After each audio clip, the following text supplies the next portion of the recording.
Welcome to the Sports Ethicist Podcast. The Sports Ethics Podcast discusses the many ethical and philosophical issues that arise in and around sport. I am Shawn Klein, the Sports Ethicist. You can read the Sports Ethicist blog at sportsethicist.com, where you can also download podcasts of previous shows, subscribe to the podcast, or find links to related information. The Sports Ethicist is also on Facebook and on Twitter at Sports Ethicist. And you can email the show at sportsethicist@gmail.com.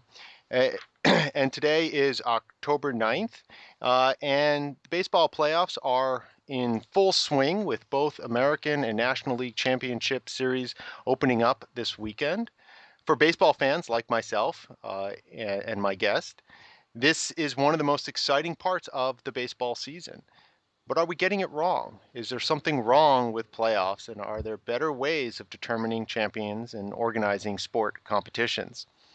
To discuss these questions and related issues with me today is Aaron Harper. Dr. Harper earned his PhD from the University of Illinois at Urbana-Champaign and is now an assistant professor of philosophy at West Liberty University in West Virginia.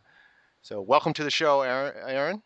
Thanks for having me, Shawn. I'll just say, as a Royals fan, this is the first time I've had this kind of interest in the playoffs in a long time. So it's weird to look at it as a fan as well as a philosopher. Yeah, no, it's very exciting to see Kansas City and even the Orioles. As a Red Sox fan, I'm not that excited to see the Orioles in this far along in the playoffs. But I think it's good for the American League to have some of this, and it's fun to see, at least in the American League, two teams that haven't been there in a long time fighting it out. Where over on the other side, you have the same two teams that have been there for 4 years, 5 years going now. But that has its own exciting narrative as well. Unless, of course, we shouldn't be having playoffs at all. Right. Well, that's part of the point here, right? Yes. And so our discussion is going to be somewhat focused around your working paper, which is called "You're the Best Around: Reconsidering Athletic Excellence in Seasons and Playoffs." And you'll be presenting this at the International Association for the Philosophy of Sport meeting at the Central American Philosophical Association meeting this February. And so, the paper is still in process and working, so we won't be able to put up a link to it, although eventually once the paper is presented, we can have something like that. Yeah. But for now, I think it will probably surprise many sports fans to hear the claim that playoffs are not good ways to determine champions or athletic supremacy. I think that at least in America or the U.S., that seems like almost self-evident that these would be the ways to determine champions or athletic supremacy. So I think a good place to start would be with taking a look at the arguments against playoff systems. So maybe you could speak to some of these arguments. Sure. Well, I think you might sum up the arguments against playoffs in a couple of senses. There seems to be a fairness kind of argument and an argument we might call an integrity argument. The probably the first and the main essay written on this is by a philosopher named Nicholas Dixon, and his concern has to do with basically, are playoffs actually finding the best team or the superior team? So he points out a number of ways in which you might think any particular athletic contest comes to a result where the best team doesn't win. You might have refereeing errors, you might have forms of cheating or gamesmanship. The best team might have an off day, or above all, you might just have a matter of luck. Mm-hmm. And it would seem in a playoff or tournament where one game or a small number of games is the deciding factor, luck or other sorts of things are more likely to influence the outcome. And things like weather could come into, particularly in outdoor sports, could come into effect. Absolutely. So there are all sorts of strange things where you might think we want the best possible conditions to determine which is the best team. So a playoff seems less likely to get there. There's also a worry about the psychological conditions that the event is taking place in. If it's a winner-take-all game, are you in fact measuring which team or which players better hold up under pressure, as opposed to which players or team actually just performs the best on the field? We might be measuring the wrong thing with playoffs. Mm-hmm. A second sort of argument from Cesar Torres and Peter Heger um, seems to be more interested in what is a sport about? What is a sport, and how do we measure the excellence of a sport? And you might think that, or I think there are good reasons to think that a playoff isn't capturing that which is essential to a sport. I think this might be most evident in something like a shootout to determine your champion. Right? You've Right. been playing, an entire season or any number of games, and then your champion is determined by some particular skill or aspect of the sport. Right. So there's a worry that the playoff, by focusing on some narrow aspect of a sport, is missing what's really at stake. Right.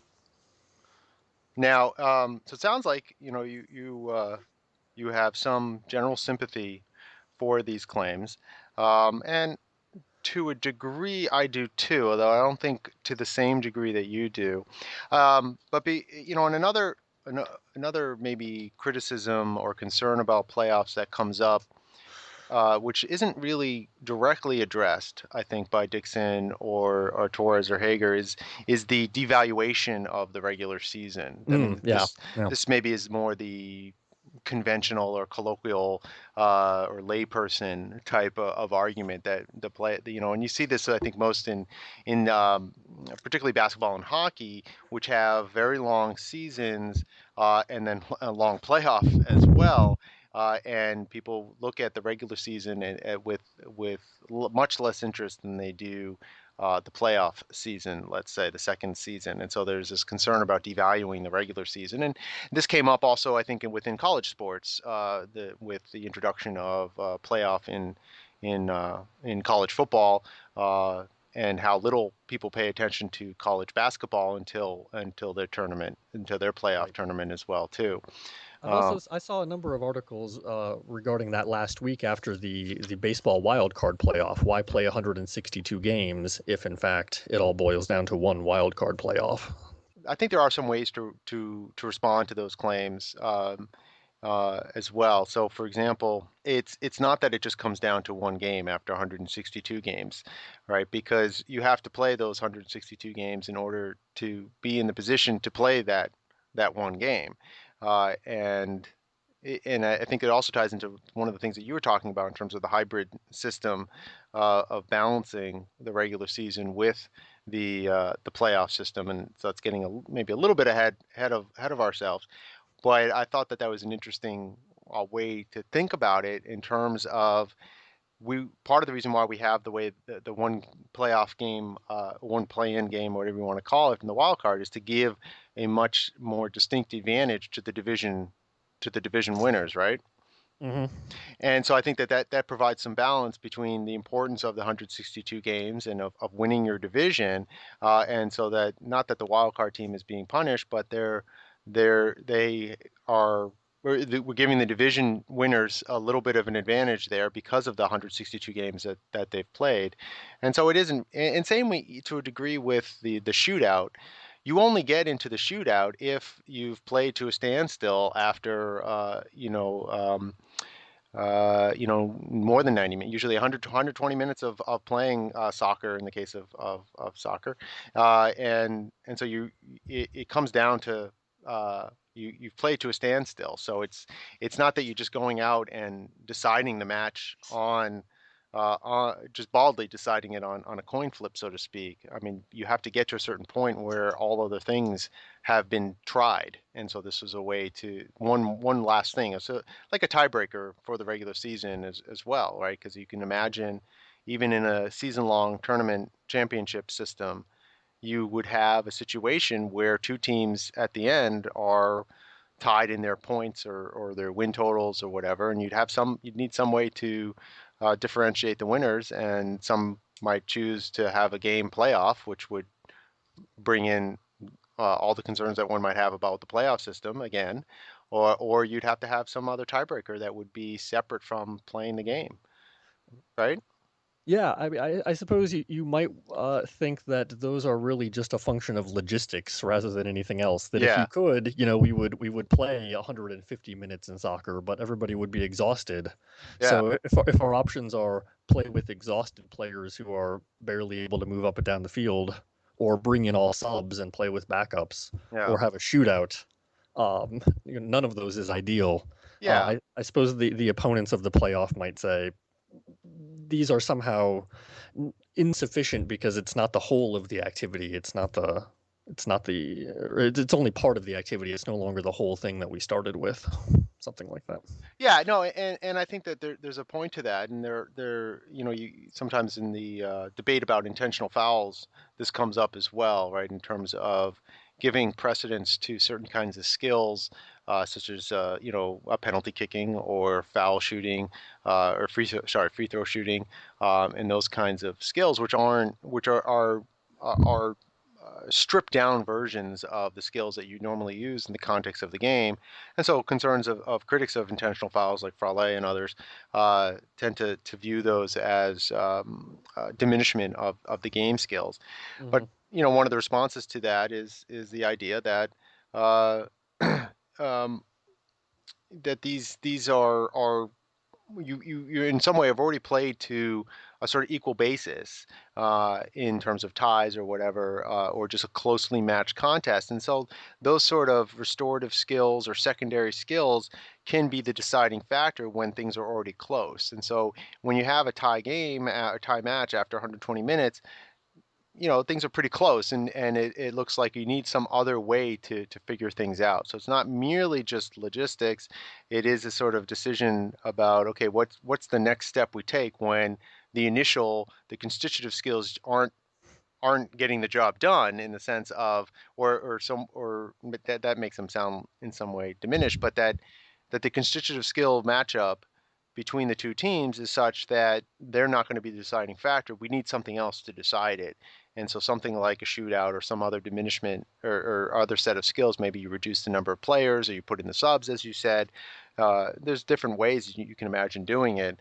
And raises issues of player safety as well too. I mean, you have a bunch of exhausted players running around; they're more likely to get injured, I would think, as well.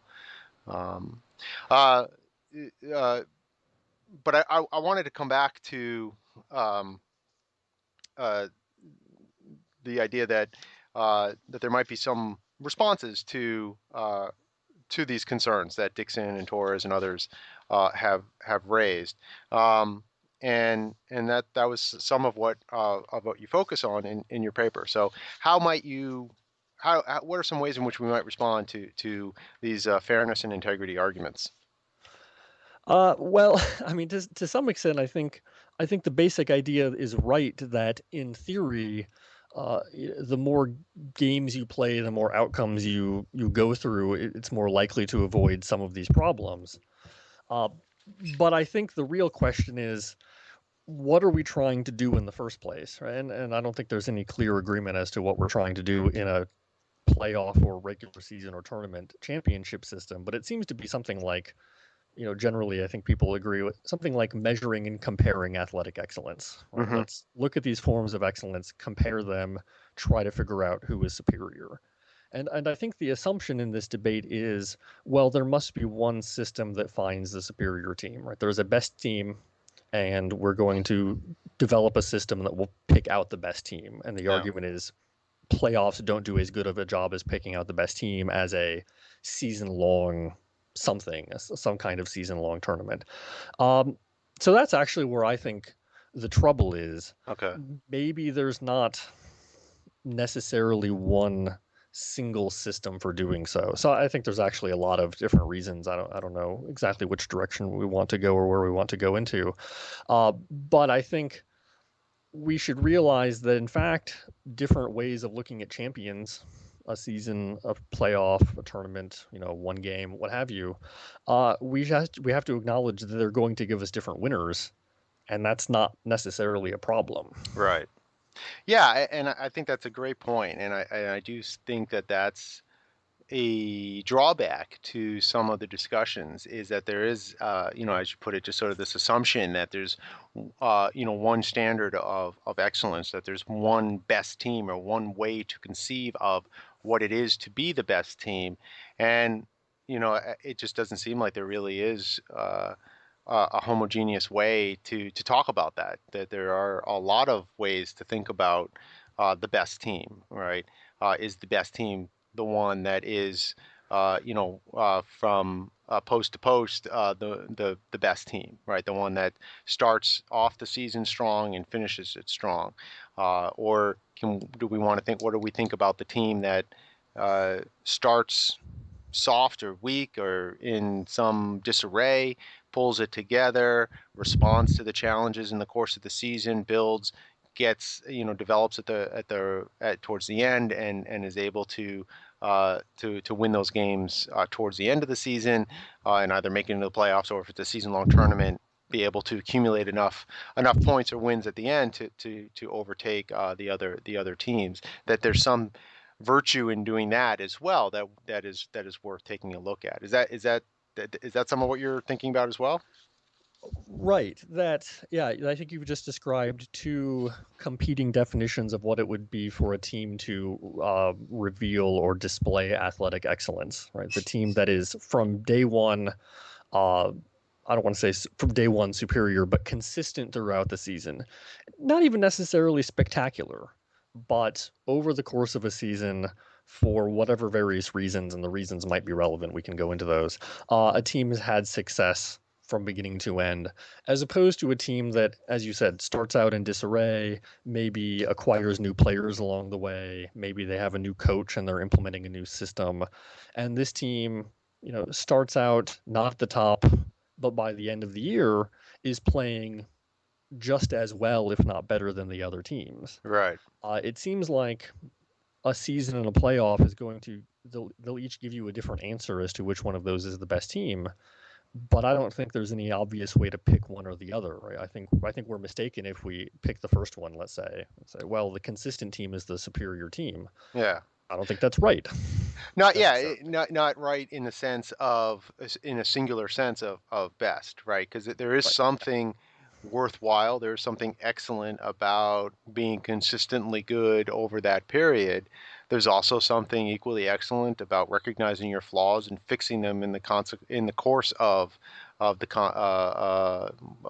campaign, through the season, and getting better and improving, and even in the context of a game itself, right? You think of coming out in the first quarter of a football game, falling flat, getting behind, and then figuring out a way to make the adjustments in the course of the game to come back and win it, right? And even have, a massive comeback in the fourth quarter where you score, I don't 21, 25 points or something. Well, could you score 25 points uh, in the fourth quarter to come back? And the other team might say, well, we're the better team here. We played, more consistently throughout the game from the get-go. We played 3 quarters of football more superior to you.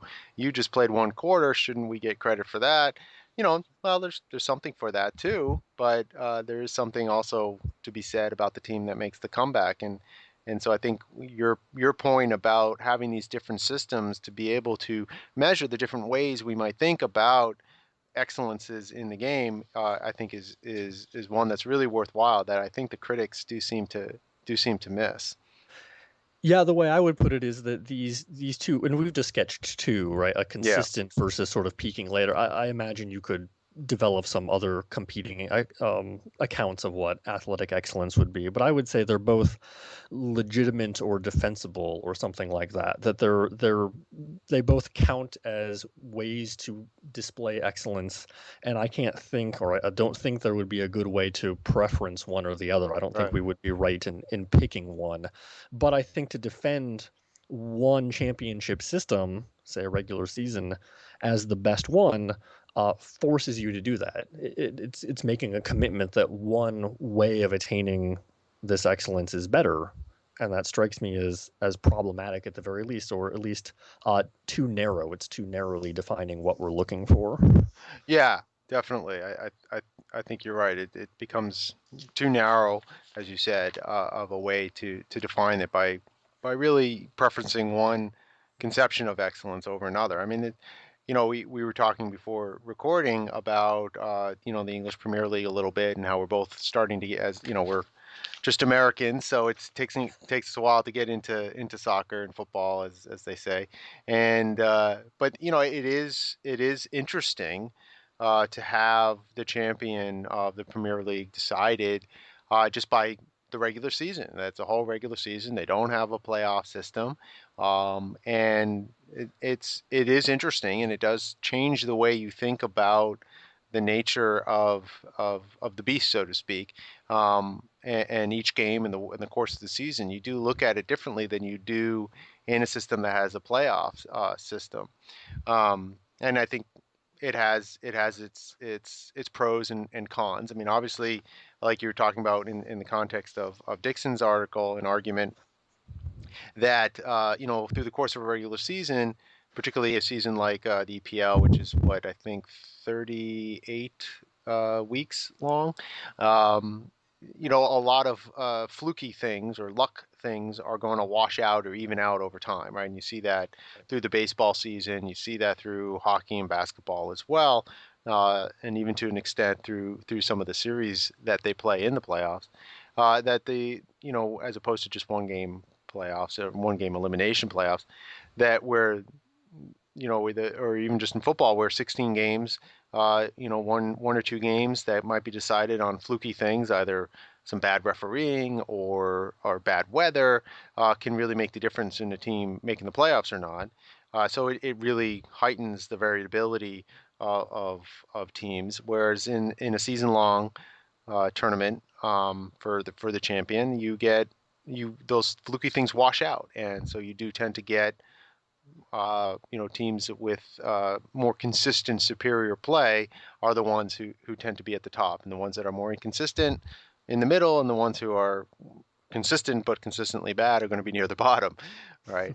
Right. Um, Now, one uh, let me put this to you and see what you think, because what strikes me as one thing that is both, it sounds like that this is might be a pro, but at the same time can be a con too, and that's that the playoff system, or the one that allows for more flukiness, does bring the opportunity for teams that might not be in the mix otherwise to be in the mix, and either to get into the playoffs, or just to be able to be near the top, so to speak, because of the flukiness. So I mean, and so you get more turnover in a sport like the NFL, year to year, of the teams that are at the top and teams that are at the bottom, irrespective of even talking about the playoffs, but just the division winners and so on. That you get much more variability in some ways because of the flukiness of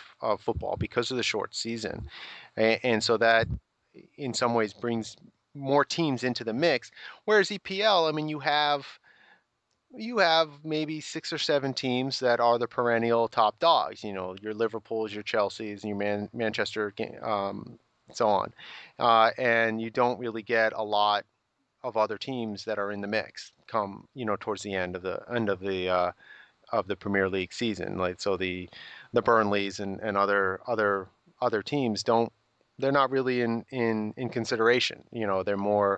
They're just kind of there as fodder for the top teams. Where so where so Do you see where I'm getting at? Yeah, absolutely. And I think what that forces us to do is ask what perspective we're supposed to be analyzing this from, right? So Hmm. far we've sort of put on our philosophy hats and tried to figure out, what is sport about, and how can we figure out, what the superior or most excellent team is, in this sport, and however we're going to measure it.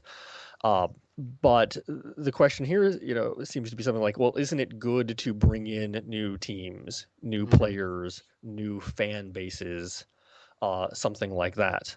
And there's always a worry. Well, by bringing in, ultimately in the background, new money, if we're doing this for reasons of monetary gain, are we somehow, once again, as you said earlier, diminishing something about the sport? for some unnecessary sort of gain. Right. And that, you get that argument from Bill Morgan and I think to a degree Torres and Hager, Hmm. um, and it, my question against that argument is what is being diminished? Like what is lessened? What aspect of the defining elements of sport or the internal values of sport or whatever you want to call it, where is the diminishment? That's why I always have trouble seeing that. Now I think Dixon has a little bit of a response to that, or I have a response to that. But so where do you see their either in your sympathy in their arguments or in their arguments, where is the diminishment when we bring in these so-called external values of entertainment or financial considerations? Right. Well, I mean, I think from what you've said, I think I might share your skepticism here. I'm not really sure how much we should be worried about this, but I guess the idea would be something like if uh, we're supposed to be measuring just what's best at some particular activity by embracing a system that allows for flukiness over, say, quality, Mm-hmm.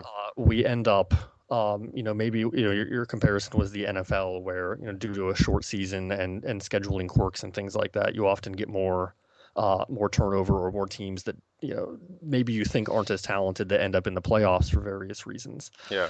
Um, you might think, well, isn't the point here that our Super Bowl or our championship games should have the highest quality teams? Whereas maybe we get excited over a less quality team, but we're somehow losing out on something, that we're missing what could have been the pinnacle of athletic excellence.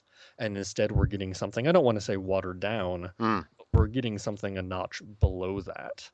Um, Okay. Yeah. So like I mean you often will see that sometimes like the championship games, like either the AFC, the NFC, are better games than the Super Bowl. The Super Bowl itself historically isn't the best game of the season, right. even though, by some lights it's supposed to be the matchup of the two best teams. And it usually isn't, right? Because it often can be that the two best teams are in the same conference, and so they're going to play each other in the conference championship, not in the Super Bowl. Um, and so, like you said, that's a bit of a quirk of the way it's set up, rather than just setting it up so that the two best teams play each other. Uh, eh, The, Go ahead.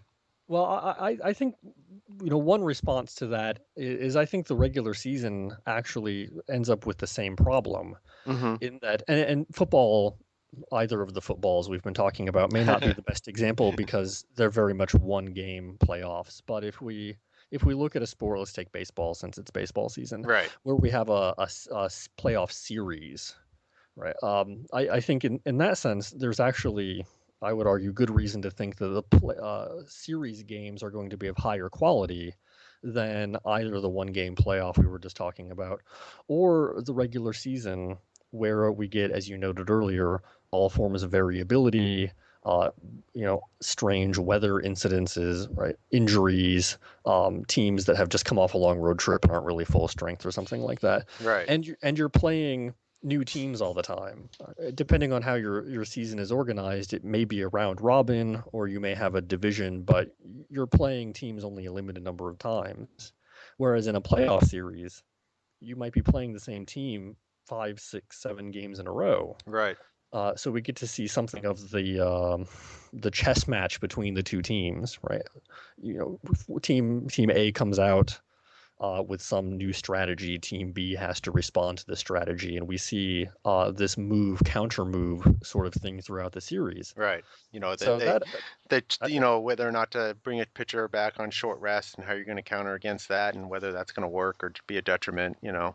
exactly. Yeah. So I think there's reason to think, in that sense, certain kinds of playoffs might actually, uh, instead of having flukiness, they might actually give us a higher quality. I think it goes along with what we talked about earlier. Consistency is certainly desirable, but being able to peak at the right time arguably gives us a higher quality or performance in some way. Right. You might think that actually is is showing more integrity to what the sport is about, Right. even if it gets there in an odd way. Yeah, and I think that the idea of sort of peaking at the right time, some people look at that as, well, okay, the team just got hot and they're not really like, so take something that still causes me great pain as a Patriot fan, the 2007 Super Bowl, where I think an inferior Giants team got hot in the playoffs and beat the Patriots and deprived them of a perfect season, right? Right, right, And now they had a perfect regular season, but but they lost the last game in the Super Bowl, and it still causes me great pain and consternation.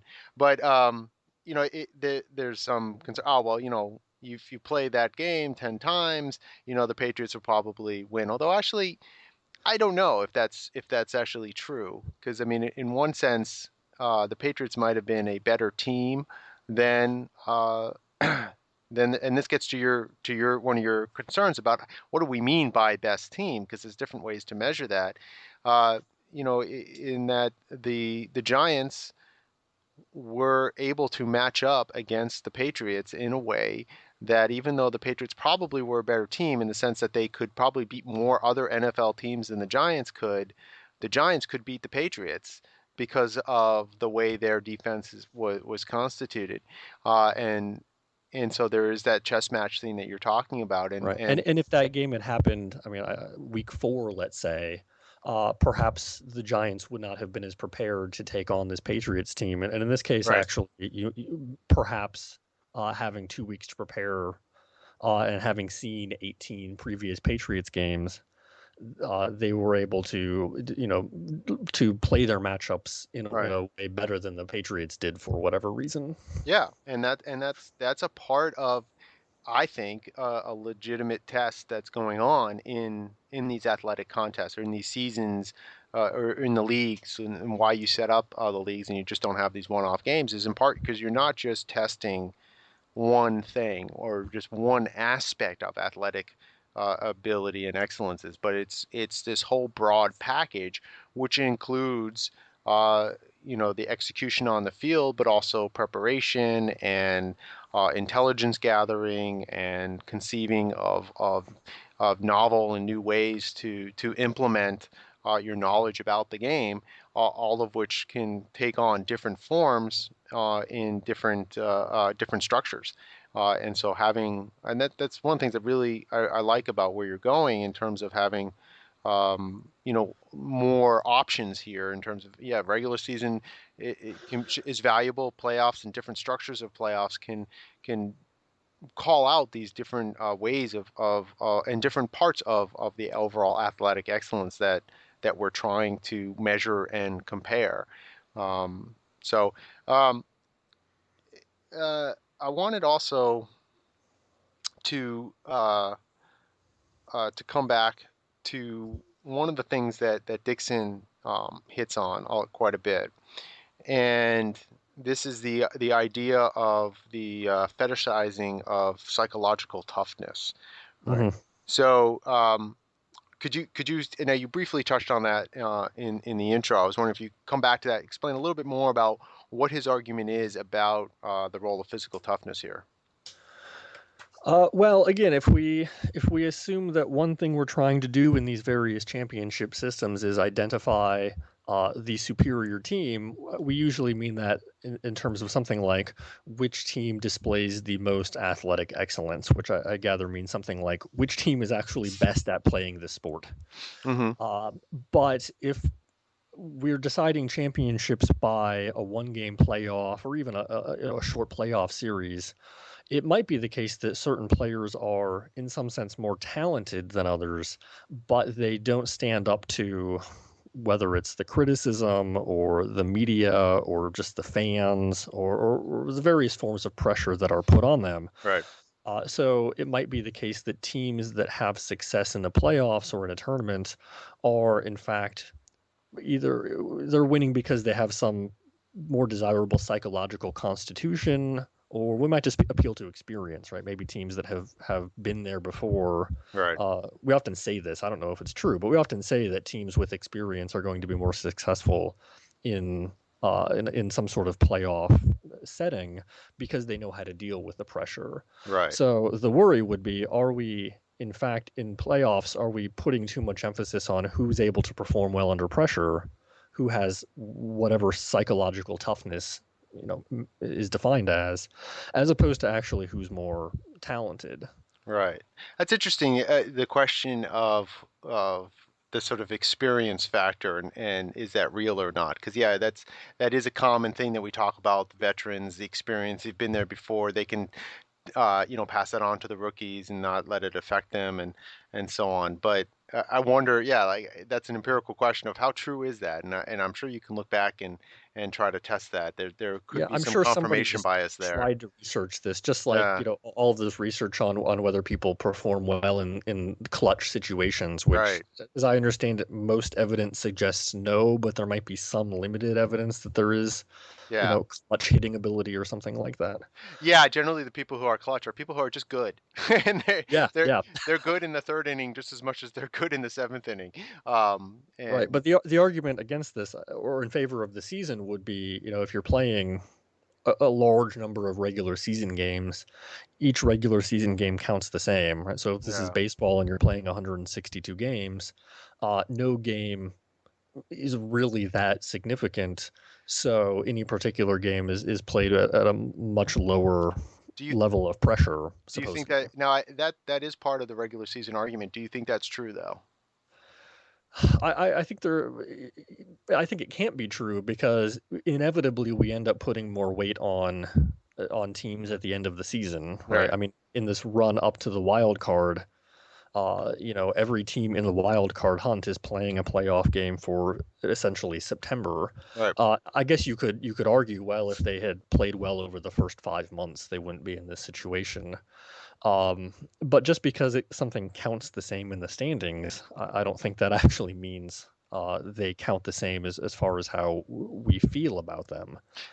Right, yeah, the psychological pressure. I mean, it seems, and the toughness that one's going to need in those situations. I think it is definitely going to be matches, games within the regular season that are going to have more of that than other matches. When Liverpool goes to Stamford Bridge to play Chelsea, that's going to have more, stress and the need for psychological toughness than when, I'm trying to think off the top of my head, like a Crystal Palace comes to play Liverpool, right? It's not much of a challenge for Liverpool, at least a perceived challenge, and so they're not going to be as stressed or psychologically sort of, uh, stressed, I guess would be the best word, right? There won't be as much need for the psychological toughness, so to speak, in the game against Crystal Palace as it is against Chelsea, particularly if you're going to Chelsea's place and you have to play in that situation. And so even in the regular season tournaments, you're going to, I think, still face um, the physical toughness, the psychological toughness aspect of it. So it's not clear that the playoffs are really any worse off than the regular season in that context. Right. I guess the defense would be there are fewer such games, right? In a Yeah. long regular season, a certain number may hinge in some sense on psychological toughness, but not nearly as many. But I think, like you, I'm skeptical of this argument, though I could probably be convinced otherwise through empirical means, right? If there were really some studies that showed inexperienced teams don't perform as well in big games or something like that, maybe I would change my mind. But I'm Mm. I'm not overly convinced that that's really a deciding factor very often. Well, and especially since we are generally talking about professional or at least the top elite fields, so most of the athletes we're talking about, this is not a new experience. So they're inexperienced at that level, maybe, but they're still Mhm. quite experienced. Most of them have been playing these games for the better part of a couple decades. Right. Even a bad game, there are still 15,000 people in the stands. Yeah, So maybe this is more of an issue at lower levels in high school or something, right? You're for the first high school game at a big stadium with a big crowd. yeah, Maybe it's more of a legitimate issue yeah. But than at the professional level. you still see at least something like it. Now, maybe we're misreading it, but it does seem like there are players that at least seem to shrink in the big lights, so to speak, right? And now again, that may not really bear out, empirical study, but at least just from anecdotally, I mean, now I don't think it's the case with a guy like Kershaw. I don't think that's really what's happening. But a lot of people will start to say, oh well, look, he's lights out in the regular season, but then the postseason, he wasn't able to close the door.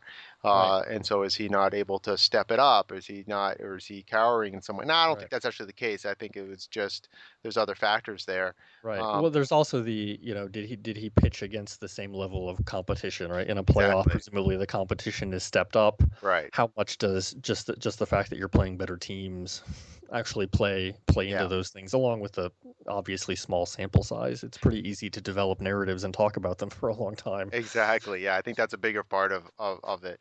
But I mean, you do have. I was just thinking of the Patriots Cincinnati football game this past Sunday night, and a lot of people were pointing that out about Cincinnati, that they seem, when it comes to playing in prime time against teams that they're supposed to be measuring themselves, they tend to falter in ways that are uncharacteristic in the way that they play normally.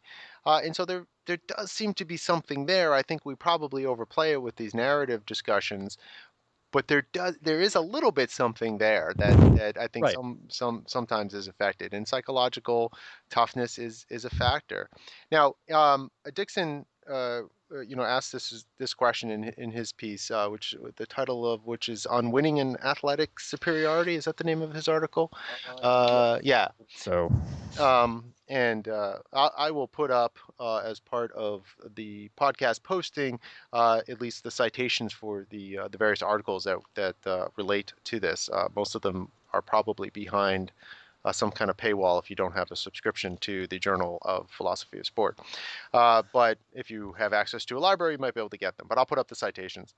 But so anyway, Dixon, in on Winning in Athletic Superiority, asks the question. He says, "Why should we regard performance under pressure as so much more important in judging athletic excellence, when in other fields we regard pressure as a factor that can obscure excellence?" And so that's a little bit of his claim about why we overemphasize psychological toughness. Um, so I guess, do you have any answers to that question? Or, uh, I kind of put you on the spot there a little bit, but so I mean, are there reasons to think that maybe performance under pressure, is something that we ought to be valuing as we are, or are we overvaluing it when in other fields we don't? I guess I would. Uh, I'm not really coming up with a lot of examples where I think the psychological pressure of a playoff is really that much greater than anything in a regular season. If Hmm. I thought there was really a difference, um, I would be more persuaded by that argument. I'm not sure how different a playoff game really is from a significant regular season game. I Right. guess on top of that, and maybe this is just more a question about what a contest or a competition is supposed to be about, but I would think that any serious athletic contest, you have to be, it has to matter a lot to you, right? You probably have to convince yourself it matters more than it really does, right? Obviously, Yeah. in some sense, as is noted throughout the literature, the goals you're achieving in sport, right? Hitting a ball over a fence or through a hoop or crossing home plate. I mean, those are sort of meaningless goals. Yeah. We already have to pretend or sort of infuse them with more meaning than they have. Right. The play So aspect at of that sport. point, Yeah. I think, whether you're playing at a professional level or you're playing, pickup basketball, I think there's already some sense that if you're not putting a lot of pressure on yourself, you're not really engaged in the activity in the right way. Absolutely. So while there might be differences in degree, I guess I'm not convinced that those differences in degree are as great as is commonly made out to be. Yeah, and I think to some, it seems like Dixon in a way is trying to separate out psychological toughness from the measure of athletic excellence, that it's something distinct from athletic excellence, that there's athletic excellence over here, and then there's some measure of psychological toughness, some of which we need, but it but isn't really integral to athletic excellence. And I'm not sure that's true. I mean, it's something that I've only recently started to think about, because of your paper. But uh, it does strike me that one, there are a lot of other fields where that psychological toughness is a part of it, where we don't regard performance under pressure as obscuring excellence, but as maybe highlighting it or as part of it, right? So you think of a doctor or a soldier or a firefighter or an actor. The performance under pressure seems to be integral to what they do. Right. It's one thing to be a great surgeon in the sense of being able to know all the right cuts in the anatomy and all that, but you better be able to do it when the patient's bleeding out in the operating room, right? Otherwise, that's not a surgeon I want. And similarly with an actor who's got to get up on stage or yeah, so let's stick with a stage actor. Get up on stage in front of an audience. I don't know what a typical sort of Broadway theater might hold, but maybe 5,000 people, and pretend to be someone else and make it believable that, I mean, I know that's got to be hard to do, and to be able to do that and to do it repeatedly, that ability to perform under that kind of pressure seems integral to what they're doing. And I think it's the same for the athlete. I think that athletic excellence is a measure, a test of not just a certain ability, but the sort of the whole package, the whole being, right? And that the stress and the response or reaction to the stress of the situation is a part of the test, right? That it's not, and that as you said, that's there in a regular season game. As much as it's going to be in the playoff, that shooting the ball into the hoop by yourself with nothing at stake is one thing, and that can be a fun activity. But doing it in a game with the defender on you, when you're in motion, with some pressure on you because maybe the game is on the line in some way, that's another thing entirely. And I think that that's an important part of what we're measuring and comparing in athletic excellence is your ability uh, to do that in those kinds of situations, not just to do it on your own when nothing's at stake. Right, I agree, and even if there are occasions where pressure gets in the way, I suspect the effects of it are not long lasting, right? So for the actor, the first time he or she is on the stage, perhaps they're very nervous, but after that, they probably get accustomed to it pretty quickly, right? Maybe somebody's first playoff game is very nerve wracking, Yeah. but I'm hard pressed to think their third playoff game is nearly nerve wracking to the same degree in most cases. To the same degree, but I mean, even just speaking personally from my own experience of teaching, which is certainly much lower stakes, and Right, I and was thinking the same example. Yeah. it's, I mean, it's a worthwhile example too, because Dixon brings that up where he regards the job talk that you might give to get a job somewhere, and one is going to rightly be nervous in that situation, and that might affect their performance in their teaching. And so it's not a great evaluator of one's ability to teach well. But it's kind of what we have, and there's not much alternative you can do feasibly.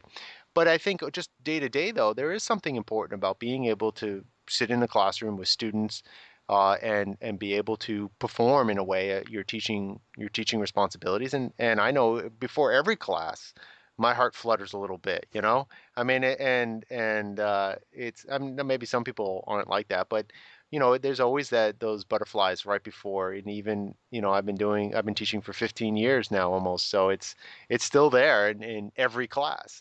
And now, granted, it's not like it was the first time where I felt like I might black out, but it's still there a little bit, and there is something to the ability to control your emotional responses in that situation. And I think that's a part of the athletic excellence test is controlling your emotions, both the positive emotions, the negative emotions, your emotions of stress, your emotions of nerves, your emotions of your desires to accomplish these ends, to stay focused on what it is that you're trying to do in the moment, and that's all a part of it. And that if you're failing at that because the stage gets too big, then whatever talent you have, you need to bring it to bear in a different way, right? Yeah, no, I would agree with that completely. Cool. Because I mean, I think if Dixon is right that we are really overvaluing that and that that's not an important thing to be testing, then that would require us to really reevaluate a lot of what we think about in sport. But I think it's much more integral than he's giving it credit for, and that I think the psychological toughness thing, which is highlighted to some degree, I think it is highlighted more in a playoff system than it is in the regular season contest. Although I think you're right to definitely point out that it's there in the regular season as well. All right, and so even that feature is going to be there whether it's playoffs or not. Um, Mhm. but it does seem that it's there a little bit more in the playoffs, just because you do have, particularly playoffs like the NFL, where you have one game elimination playoffs, right? It can all come down to one play, and so if you got to have the toughness to be able to, or I mean, you call it toughness or the resilience or the ability to kind of shut out the bigness of the moment and just focus on the now of what you're trying to do. Okay, I just need to get this 1 yard. It's not, and just focus on that. I think that there's something important about that, and I think that is part of the athletic excellence. And so I don't think we're fetishizing that, and to use Dixon's term. I think that we're actually properly paying attention to those stakes, and they're there, like you said, in the regular season. Um, so let's see. What would you say is the your ideal setup for deciding athletic excellence and supremacy, if you have an ideal? Yeah, well, so we've already talked about how I think there are different kinds of excellences that are captured by different ways of organizing the championship system. So we've been talking about it as if there's just a playoff and just a season and contrasting these. And obviously within these, right, how long is the season? How should the season be set up? Those are obviously Right. questions you have to go into because a short season and a long season are themselves going to give you very different pictures of what matters in any particular sport. In the Uh, balance of the schedule, do you have balanced yeah, schedules where everyone plays each other home and away, and that's going to, if that's the fairest way to go, then that's going to put all kinds of logistic restrictions on the league. And if you're not doing that, how do you set it up so things are balanced in other ways? right. So I yeah, mean, we could just compare, two very quickly, two baseball systems, right? Major League Baseball, 162 games, puts a lot of value. You're going to have a lot of injuries. It puts a lot of value on having a deep bench right, and being able to call people up from AAA. Whereas, say, college baseball, you play 4 games a week. There's a lot more emphasis on having, a couple of dominant starting pitchers, and you're probably good, right? So you're going to get very different team makeup just by how many games you're playing and how often you're playing. right. So I'll contrast my view to what I think is the current view. If you look at society, we have what I call the hybrid system, right? You have a playoff and a season that are weirdly attached to each other, where we play a season for a really long time, and then the season champion, everybody says, "All right, good job, you had the best record. Now let's go on to the playoff that really matters." Yeah. And I guess the idea behind the hybrid system is it's supposed to capture what's good about both of these, right? The regular season is not devalued as you worried, but it still gets some of these virtues of the things we like from playoffs and the drama, I suppose, that comes with it. Hmm. Um, so I think that's actually sort of a tempting idea that I think is ultimately just amounts to a contradiction, where now we're trying to do two different things, right? Now you have to build a team that wins over 162 games and is also a team that wins in a short playoff system. And Right. while you could have both of these, it seems to me that ultimately you're doing different things when you're focusing on the long and the short term. And just because one team happens to do both of them doesn't actually mean that was a good system. And it does seem like now I don't know. I haven't actually looked at this, uh, but my guess is, and my feel of it is that generally the team, whether it's baseball or hockey, the team that has the best record at the end of the season almost never. No, I don't want to say almost never. That's probably too strong. But typically they're not the ones who actually win the playoff championship. Right. Well, if we just look at what happened last week, the Royals are built on a team that has no, or built a team with no power, and they don't do a lot of things offensively well. They're a pretty terrible offensive team, but they run really fast and play great defense. Right. So people have been saying for months, this team may not be a playoff team, but if they were to get in the playoffs, having a bullpen and having a bunch of really fast players can cause chaos in a short series. And you think, well, that's odd, right? Why do we have a team that may not make the playoffs, but is suddenly the most feared team if you get in the playoffs? Yeah. So, while I think it would be nice if we had a system that combined the merits of these various kinds of excellences, right? The consistency and the high peak. I think it actually makes more sense just to separate these and Hmm. then say, sometimes we're going to have tournaments, and tournaments have their own virtues, and tournaments can be very short or tournaments can be very drawn out.